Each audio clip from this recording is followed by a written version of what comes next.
Hello friends, today we are going to read from Luke chapter 22 verse 63 to 71. Hello दोस्तों, आज हम मनन करने जा रहे हैं लूका 22 और उसके वचन 63 से लेकर के 71 तक। During this Lenten season we are meditating on the cross about the different things that Christ went through.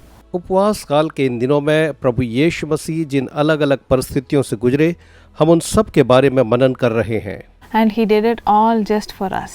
और ये सब उसने केवल हमारी खातिर किया है। He did it all so that we can achieve salvation. उसने ये इसलिए भी किया ताकि हम उद्धार को पाएं। Today let's ask the Lord to speak to us through these verses. आइए इन वचनों के द्वारा प्रभु से आज हम कहें कि वो हमसे बातचीत करे। Lord Jesus, I thank you for you came down to this earth to give us salvation, Father. प्रभु यीशु, मैं आपका धन्यवाद करती हूँ कि आप इस पृथ्वी पर हमें उद्धार देने के लिए आए पिता। You came down so that we could be saved, Father. आप इस पृथ्वी पर आए ताकि हम सब बचाए जाएं पिता। Lord, we give today's meditation into your hands. आज के मनन को प्रभु हम आपके हाथ में रखते हैं। Speak to us through each and every word, Father. हर एक वचन के द्वारा प्रभु हमसे बातचीत करें। And help us to become more like you each day. और प्रतिदिन और भी ज्यादा आपके समान बनने में हमारी मदद करें। In Jesus' name I pray, Amen. यीशु के नाम में मैं प्रार्थना मांगती हूँ, So आमीन। let's read from verse 63 from Luke chapter 22. तो आइए हम निकालें लूका 22 और वचन 63 से आगे हम पढ़ेंगे। The men who were guarding Jesus began mocking and beating him. They blindfolded him and demanded, "Prophesy, who hit you?" And they said many other insulting things to him. जो मनुष्य यीशु को पकड़े हुए थे वे उसे ठट्ठों में उड़ाकर पीटने लगे और उसकी आंखें ढांप कर उससे पूछा कि भविष्यवाणी करके बता कि तुझे किसने मारा। और उन्होंने बहुत सी और भी निंदा की बातें उसके विरोध में कहीं। We see how the soldiers insulted and teased Jesus at such a hard time in the life of Jesus. हम देखते हैं कि यीशु के ऐसे कठिन समय में जो सैनिक थे उसे किस तरह से परेशान कर रहे थे। When we see in the life of Jesus, he was mocked 3 times before he left the earth. हम अगर यीशु के जीवन को देखें तो हम पाते हैं कि इस पृथ्वी को छोड़ने के पहले 3 बार यीशु का मजाक उड़ाया गया। This was the first time when the soldiers mocked him. ये पहली बार था जब सैनिकों ने उसका मजाक उड़ाया। Second time was when the soldiers placed a robe and a crown on him and mocked him as the king of the Jews. और दूसरी बार तब जब सैनिकों ने उसके ऊपर में कपड़े और सिर पर मुकुट रख करके उसे यहूदियों का राजा कहा। And the third time was when he was lying on the cross and when he was bleeding to death, the soldiers mocked him. और तीसरी बार जबकि वो क्रूस पर लटका हुआ था और लहूलुहान था, उस समय सैनिकों ने उसका मजाक उड़ाया था। What a sad state Jesus would have been all these 3 times. इन तीनों समय प्रभु यीशु कैसी बुरी अवस्था या उदास स्थिति में He होंगे। would have suffered so much and he would have felt so heartbroken when he saw all these things happening around him. उसके चारों तरफ ये सब कुछ होते देख करके प्रभु यीशु मसीह को निश्चय ही बहुत ही परेशानी और दुख हुआ होगा। We see in this verse how the soldiers hit him and they also insulted him. इस वचन में हम देखते हैं कि कैसे सैनिकों ने उसे मारा और साथ ही उसका अपमान किया। He suffered both physical abuse and emotional and mental abuse. तो हम पाते हैं कि उसने शारीरिक और उसके साथ साथ मानसिक रूप से भी प्रताड़ना को सहा था। In the same way, you might be facing that kind of abuse today. हो सकता है आज आप भी अपने जीवन में ऐसे ही प्रताड़ना को सह रहे हैं। So many of you might be in families that have not accepted you because you have accepted Christ. आप में से अनेक ऐसे परिवारों में होंगे जिन्होंने आपको इसलिए स्वीकार नहीं किया क्योंकि आपने यीशु को There was a स्वीकारा। girl who I know who even didn't want to go home because her parents were against her when she accepted Christ. मैं एक लड़की को जानती हूँ जिसके माता पिता उसके खिलाफ हो गए और इसलिए क्योंकि उसने यीशु को ग्रहण किया था वो अपने घर वापस जाना ही नहीं चाहती थी। She was a young girl. She was only 17 or 18 and she was in the hostel in college. वो एक युवती थी, जवान लड़की 17-18 साल की जो कॉलेज में हॉस्टल में पढ़ती थी। But even then her parents didn't accept her. लेकिन तो भी उसके माता पिता ने उसे स्वीकार नहीं किया। And so many of you today might be undergoing physical and mental abuse from your husband or from your husband's family. और हो सकता है कि आप में से अनेक जो हैं आज अपने पति या उनके परिवार के द्वारा से नाना प्रकार के मानसिक प्रताड़नाओं को सह रहे होंगे। You might think, Lord, I've been so faithful to my husband, I've been so truthful to him, but why am I undergoing this suffering? आप शायद सोचते होंगे, प्रभु मैं तो अपने पति के प्रति इतनी विश्वासयोग्य और सच्ची हूँ, तो मुझे ये सारे कष्ट क्यों सहने पड़ रहे हैं? But Jesus went through the same thing during his journey to the cross. लेकिन यीशु भी क्रूस की अपनी यात्रा के दरमियान ऐसी ही अवस्था से गुजरे। So don't give up. Don't tell the Lord, Lord, I don't want this life. Take me to a different life. इसलिए आप बिल्कुल भी हताश या निराश न हो। ये न कहें कि प्रभु जी मुझे आप एक दूसरे जीवन में ले जाएं। Hold on and the Lord will bless you. आप थामे रहें और प्रभु आपको आशीष देंगे।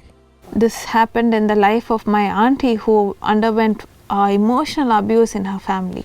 मेरे आंटी के साथ ऐसा ही हुआ, जो कि अपने परिवार में नाना प्रकार के मनोवैज्ञानिक प्रताड़ना से गुजरी थी। She was very faithful to her husband, but her husband's family started talking bad things about her. वो अपने पति के प्रति बहुत ही निष्ठावान थी, लेकिन उसके परिवार के जो लोग थे वे उसके खिलाफ में बहुत गंदी बातें करने लगे। They wrote a letter to her and started using curse words against her. उन्होंने उसको एक पत्र लिखा और वो उसके बारे में झूठी और गंदी बातें करने लगी। They hurted her so badly. उन्होंने बहुत ही ज़्यादा उसे दुख दिया था। They even tried separating her from her husband. और उन्होंने कोशिश की कि उसे उसके पति से भी अलग कर दें। But she said, I will hold on to my husband no matter what happens because he is God's gift to me. लेकिन उसने ये कहा, मैं अपने पति को थामे रहूंगी क्योंकि परमेश्वर की ओर से वो मेरे लिए एक इनाम है। In spite of undergoing that emotional abuse, she remained faithful. उस समय उस मानसिक त्रासदी के बावजूद भी वो अपने पति के प्रति विश्वास योग्य बनी रही। So today, if you are going through that, remain faithful to God. अगर आप भी ऐसे ही परिस्थिति से गुजर रहे हैं, ईश्वर के प्रति विश्वास योग्य Let's रहें। read James chapter 1 verse 12. आइए हम पढ़ लेंगे याकूब अध्याय 1 और उसके वचन 12 को। Blessed is the one who perseveres under trial, because having stood the test, that person will receive the crown of life that the Lord has promised to those who love him. धन्य है वह मनुष्य जो परीक्षा में स्थिर रहता है, क्योंकि वह खरा निकलकर जीवन का वह मुकुट पाएगा जिसकी प्रतिज्ञा प्रभु ने अपने प्रेम करने वालों को दी है। Yes, when you persevere, when you are faithful to God, हाँ, जब आप परमेश्वर के प्रति विश्वास योग्य बने रहते हैं और आप किसी प्रकार से अपनी परिस्थिति से डिगते नहीं, the Lord will give you the crown of life that He has promised. तो प्रभु अपनी प्रतिज्ञा अनुसार आपको जीवन का मुकुट देगा। In the same way that auntie's life was so blessed after that. और बिल्कुल वैसे ही उस आंटी का जीवन उसके बाद बहुत ही ज़्यादा आशीषित हुआ। Even though she went through a very hard time, she held on to God. She remained faithful and the Lord blessed her in a great way. जो भी वो बहुत ही कठिन समय से होकर के गुजरी, लेकिन उसने प्रभु पर अपने विश्वास को थामे रखा और वो आखिर में आशीषित So हुई। hold on to God and the Lord will bless you. इसलिए आप प्रभु को थामे रहें और वो आपको आशीष देंगे। Let's read from Mark chapter 13 verse 13. आइए हम पढ़ लें मरकुस 13 और उसके वचन 13 से। Everyone will hate you because of me, but the one who stands firm to the end will be saved. और मेरे नाम के कारण सब लोग तुमसे बैर करेंगे, पर जो अंत तक धीरज धरी रहेगा उसी का उद्धार होगा। Yes, when we are in this world, everybody will hate us. Everybody will talk bad things about us. हाँ, जब हम इस संसार में हैं, हर एक हमसे घृणा करेंगे और वो हमारे बारे में बुरी बातें कहेंगे। But when we remain faithful, the Lord says that we will be saved. लेकिन जब हम विश्वास बने रहेंगे तो प्रभु कहता है वो हमारा उद्धार करेगा। Let's read verse 66 from Luke chapter 22. आइए हम लूका 22 और उसके वचन 66 को इस समय पढ़ लेंगे। At daybreak, the council of the elders of the people, both the chief priests and the teachers of the law, met together, and Jesus was led before them. जब दिन हुआ तो लोगों के पुरनिये और महायाजक और शास्त्री इकट्ठे हुए और उसे अपनी महासभा में ला करके उससे पूछा। If you are the Messiah, they said, tell us. Jesus answered, if I tell you, you will not believe me. यदि तू मसीह है तो हमसे कह दे। यीशु ने उनसे कहा, यदि मैं तुमसे कहूँ तो प्रतीति न करोगे। And if I asked you, you would not answer. But from now on, the Son of Man will be seated at the right hand of the mighty God. और यदि मैं पूछूं तो उत्तर न दोगे, परंतु अब से मनुष्य का पुत्र सर्वशक्तिमान परमेश्वर की दाहिनी ओर बैठा रहेगा। They all asked, are you then the Son of God? He replied, you say that I am. इस पर सब ने कहा, तो क्या तू परमेश्वर का पुत्र है? उसने उनसे कहा, तुम आप ही कहते हो क्योंकि मैं हूँ। Then they said, "Why do we need any more testimony? We have heard it from his own lips." तब उन्होंने कहा, अब हमें गवाही का क्या प्रयोजन है, क्योंकि हमने आप ही उसके मुंह से यह सुन लिया है। We see what situation Christ was in at that time. हम देखते हैं कि उस समय प्रभु यीशु कैसी परिस्थिति में थे। After he was mocked by the soldiers, he was made to stand in front of the elders. सैनिकों के द्वारा उसका मजाक उड़ाए जाने के बाद हम देखते हैं कि उसे महायाजक और पुरनियों के सामने खड़ा किया गया Many people started questioning him. और बहुत से लोग उससे प्रश्न करने लगे Many people started telling things about him. और बहुत से लोग उसके बारे में कुछ कुछ कहने लगे, But even at that time, he remained patient. लेकिन उस समय भी वो शांत बना रहा। He remained patient and said only what needed to be said. वो शांत रहा, उसने केवल वही कहा जो कहने की आवश्यकता थी। Sometimes when we are in a situation like that, we use words that are not meant to be said. कई बार जब हम ऐसी परिस्थिति में होते हैं तो हम ऐसे शब्द उच्चारते हैं जो हमें नहीं कहने चाहिए। We say things that are not meant to be said. हमें ऐसी बातें करते हैं जो हमें कहने की आवश्यकता नहीं। But even at that time, the Lord chose to remain patient. लेकिन उस समय भी प्रभु ने ये चुना कि वो शांत बना रहे। And we see how in verse 69 it says, "But from now on." लेकिन उसके बाद हम वचन 69 में देखते हैं कि अब से लेकर के, Yes, only after God went through all these difficulties, he was raised as the Son of Man, seated at the right hand of the mighty God. हम पाते हैं कि सारी परेशानियों से गुजरने के बाद ही प्रभु यीशु मसीह जो है अपना उस स्थान को पाता है कि सर्वशक्तिमान परमेश्वर की दाहिनी ओर बैठे। Only when you go through all these abuse, only when you go through all these difficulties, the Lord will raise you up. केवल जब आप परमेश्वर के लिए हर एक दुख को उठाते हैं और परेशानियों और लज्जा को सहते हैं, परमेश्वर आपको ऊंचा उठाता है। We read 1 Peter 5 verse 6 and 7. हम पहला पत्रस 5 उसके वचन 6 और 7 में पढ़ते हैं, Humble yourself therefore under God's mighty hand, that he may lift you up in due time. इसलिए परमेश्वर के बलवंत हाथ के नीचे दीनता से बने रहो कि वह सही समय पर तुम्हें उठाए। Cast all your anxiety on him because he cares for you. और अपनी सारी चिंता उसी पर डाल दो क्योंकि उसको तुम्हारा सोच Yes, the है। Lord cares for each and every one of you. हाँ, परमेश्वर आप में से हर एक की चिंता करता है। The Lord sees the tears you shed. परमेश्वर आपके बहाए आंसुओं को देखता The है Lord sees all the difficulties and the abuse you are going through. और जितनी भी परेशानी और लज्जा से आप गुजरते वो देखता है। And the Lord says that he will surely raise you up at the right time. और प्रभु कहता है कि निश्चय सही समय पर वो आपको आदर देगा। The same way the Lord rose Jesus up to be seated at the right hand of the Father. वैसे ही सही समय पर यीशु को जिलाया गया ताकि वो पिता के दाहिने हाथ बैठे। In the same way the Lord will raise you up at the right time. वैसे ही सही समय पर परमेश्वर आपको उन्नत करेंगे। During this time of abuse, when you face abuse, what is the 2 things that we have to do that Jesus did? निंदा और अपमान सहने के समय पर वो कौन सी चीजें हैं, 2 बातें हैं जिन्हें यीशु ने खुद किया। The first thing was he remained patient. पहली चीज है वो धीरज धरे रहा। From Exodus 14:14, which says, "The Lord will fight for you, you need only to be still." आइए हम निर्गमन 14:14 से पढ़ें जहाँ पर वो कहता है, यहोवा आप ही तुम्हारे लिए लड़ेगा, इसलिए तुम चुपचाप रहो। Yes, we just need to be still and we have to wait for the Lord to give his judgment. हाँ, हमें बस चुप रहना है और इंतजार करना है कि प्रभु अपना न्याय करे। Sometimes we get so emotional, we get so upset, we get so angry. कई बार हम बहुत ही ज्यादा भावुक और बहुत परेशान और क्रोधित होते हैं And we start fighting against that person who abused us. और जिस व्यक्ति ने हमारे साथ बुरा कहा है हम उसके साथ लड़ने लगते हैं। We start telling words against them which we don't say otherwise. और हम उन्हें ऐसे शब्द कहते हैं जिनको हम कभी भी अन्यथा उच्चारते भी नहीं। In our anger and in our frustration, we let out words. अपने क्रोध और निराशा में हम ऐसे शब्दों को उच्चारते हैं। But the Lord tells us to remain patient. लेकिन प्रभु हमसे कहता है हम चुपचाप रहें। The second thing the Lord did was that he blessed the people who cursed him. और दूसरी चीज जो प्रभु ने किया, जिनने प्रभु को श्राप दिया उसने उन्हें We see Ashish the. when Jesus hung on the cross, he said, "Lord, forgive them, for they do not know what they are हम doing." देखते हैं कि जब प्रभु यीशु मसीह क्रूस पर लटके थे तो उन्होंने कहा, हे पिता इन्हें क्षमा कर क्योंकि ये नहीं जानते ये क्या कर In रहे the हैं। same way, when people abuse us, let's not take revenge, but let's bless them.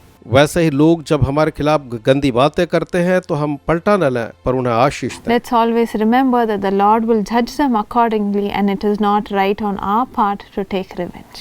आइए हम इस बात को स्मरण करें कि प्रभु हमारा न्याय करेगा और ये हमारा काम नहीं कि हम लोगों से पलटा लें। Let's read Leviticus 19:18. आइए हम पढ़ लें लय व्यवस्था 19 और 18। Do not seek revenge or bear a grudge against anyone among your people, but love your neighbor as yourself. I am the Lord. पलटा न लेना और न अपने जाति भाइयों से बैर रखना, परंतु एक दूसरे से अपने समान प्रेम रखना, मैं यहोवा हूँ। Yes, the Bible says, do not seek revenge or do not even bear a grudge, but love your neighbor. हाँ, हम पाते हैं बाइबल हमें ये कहती है न तो हमें पलटा लेना है, न अपने जाति भाइयों से बैर रखना है, परंतु अपने पड़ोसी से हमें प्रेम रखना है। The same way, let's try to follow this from today. आइए ऐसे ही आज से हम इसका पालन करना प्रारंभ करें। Let's try to become more like Jesus from today and tell him, Lord, just like how you faced abuse in the cross. और भी ज़्यादा हम यीशु के समान बनने की कोशिश करें और उससे कहें कि प्रभु जी, जैसे आपने क्रूस पर हर चीज़ों का सामना किया, हमारी सहायता करें कि हम भी वैसा करें। Just like how you faced abuse in the cross, when we face abuse in our life, help us to be strong. जिस तरह से आपने क्रूस के ऊपर भी निंदा सही, जब हम निंदा सहते तो हमारी सहायता करें कि हम शांत रहें। Help us to speak the right words.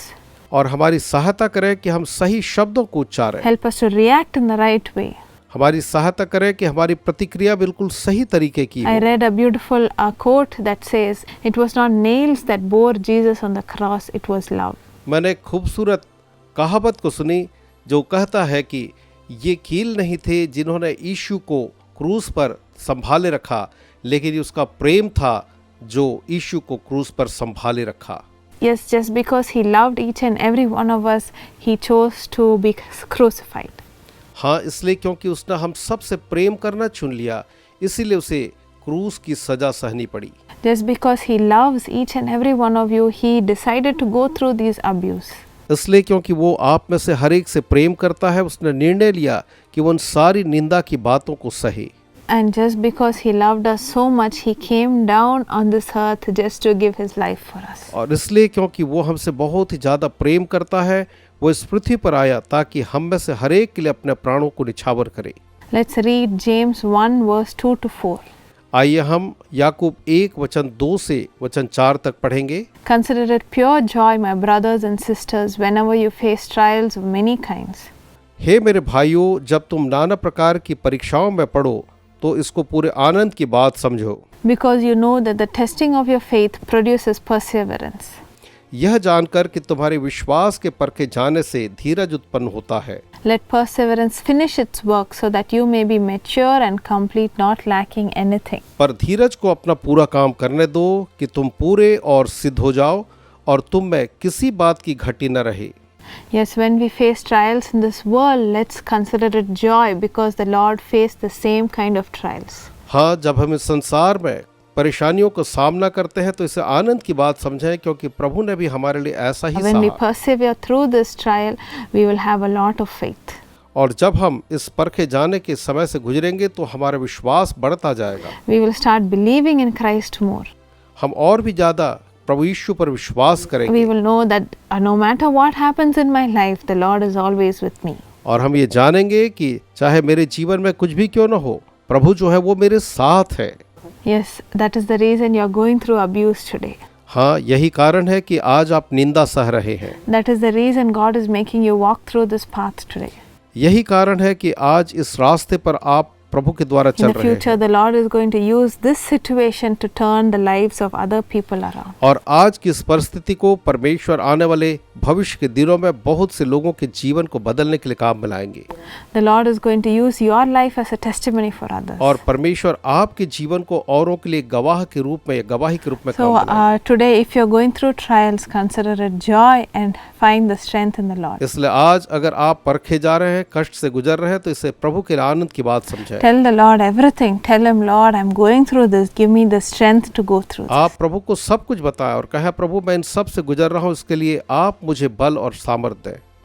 and the Lord will bless you, और प्रभु आपको आशीष देंगे and the Lord will raise you up at the right time. और सही समय पर प्रभु आपको उन्नत भी करेंगे। Let's pray together. आइए हम सब मिलकर के प्रार्थना करें। Lord Jesus, I thank you for you have promised your strength for your children, Father. पिता प्रभु, मैं आपका धन्यवाद करती हूँ कि आपने अपने बच्चों के लिए सामर्थ की प्रतिज्ञा की है। Lord, you have promised your strength for all the people who are weak and who are going through this abuse. प्रभु जी, हर एक जो कमजोर और ऐसे ही निंदा से गुजर रहे हैं उनके लिए आपने अपने सामर्थ को देने की बात कही है। Lord, whenever we are weak, whenever we are heartbroken, whenever we cannot carry on, your strength is the one that guides us and strengthens us. प्रभु, हम आपका धन्यवाद करते हैं कि जब हम कमज़ोर होते हैं, जब हम आगे नहीं बढ़ पाते, उस समय आप हमें बल देते हैं और सामर्थ देते हैं कि हम आगे Lord, I pray for your presence to come upon each person today who's undergoing this abuse. हर एक जो इस विरोध और निंदा का सामना कर रहे हैं उनके जीवन में मैं आपकी उपस्थिति की प्रार्थना करती हूँ। Lord, so many people might feel lonely that nobody is there with them. कई लोगों को शायद ये लगता होगा वो अकेले हैं, कोई भी उनके साथ नहीं है। प्रभु, They might think that there's nobody to even listen to my cry. वो शायद ये सोचते होंगे कि मेरी पुकार को सुनने वाला भी कोई नहीं है, There's nobody to even listen to what I want to say. और कोई भी नहीं जो मेरी बातों को सुनने के लिए तैयार हो। They might say that I've been faithful, but the Lord is making me go through this path. वो कहते होंगे मैं तो विश्वास योग्य हूँ, तो अभी प्रभु मुझे ऐसे कठिन रास्ते में ले जा रहा है। Lord, let your presence be with them, Father. पिता, होने दें कि आपकी उपस्थिति उनके साथ Let हो। your presence be there to comfort them and lead them and guide them. उन्हें शांति देना, उनकी अगुवाई करने के लिए आपकी उपस्थिति प्रभु उनके साथ साथ हो। Lord, so many people might be in tears. You wipe away their tears today, Father. बहुत से लोग शायद आंसुओं में होंगे। प्रभु, आज आप उनके आंसुओं को पोंछ दें And let this situation change in their home. और होने दें कि उनके परिवारों में उनकी परिस्थितियां बदल Let जाएं। this situation change in their workplace. उनके काम के स्थान पर उनकी परिस्थितियां जो है बदल जाएं। Let your presence be there to protect them all the time. आपकी उपस्थिति हमेशा उनकी रक्षा करने के लिए उनके साथ साथ रहे। Lord, and let them live as a testimony for you in the future. और प्रभु, होने दें कि भविष्य में वो आपके लिए गवाह होने के लिए जिए। Lord, we give this Lenten time into your hands, Father. प्रभु जी, इस उपवास काल को हम आपके हाथ में रखते हैं पिता। Each day help us to become more like you. प्रतिदिन हमारी सहायता करें कि हम ज़्यादा से ज़्यादा आपके समान बने। Help us to change our life and live as a life as a testimony for you, Father. हमारी सहायता करें कि हमारा जीवन बदल जाए और हमारा जीवन औरों के लिए प्रभु एक गवाही का कारण हो। Lead us and guide us. In Jesus' name I pray. Amen. हमारी अगुवाई और सहायता करें, यीशु के नाम में ये प्रार्थना मांगती हूँ, आमीन। So, my dear friends, if you're going through this kind of suffering today, do not be heartbroken. The Lord is there with you and He will raise you up. तो मेरे मित्रों, अगर आज आप ऐसे कठिन दौर से गुजर रहे हैं तो आप निराश न हो, आपका हृदय न टूटे, क्योंकि प्रभु आपके साथ है और वो आपकी सहायता करेंगे।